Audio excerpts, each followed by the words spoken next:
शेतकरी बांधवांनो आपण आता एक खास ऑफर बोलत आहे 6,25,000मध्ये ट्रॅक्टर डंपर पाठीमाग तुम्हाला बूट आणि पाठीमाग ट्रॅक्टरला वेग प्लस तुम्हाला हा रोटावेटर मिळणार आहे फक्त आणि फक्त 6,25,000मध्ये ते पण फक्त गुढीपाड्यापर्यंत म्हणजे आज आणि उद्या तर लवकर संपर्क करा होम ट्रॅक्टर मोटर नारायणगाव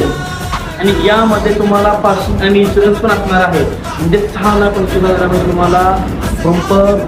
बूट चाकाचे वेग रोटावेटर प्लस पासिंग इन्शुरन्स आणि प्लस तुम्हाला कॅप्टन कंपनीतर्फे तुम्हाला एक स्पेशल गिफ्ट भेटणार आहे ते गिफ्ट तुम्हाला मिनिमम 10,000 रुपयाचं असेल गिफ्ट काय कुणाची ताकद तुझ्या बापाला विचार माझी ताकद काय आहे इस टाइप के आदमी है ना दादा उसमें दिक्कत यही है कि हमें खुद नहीं पता कि हम कब क्या करेंगे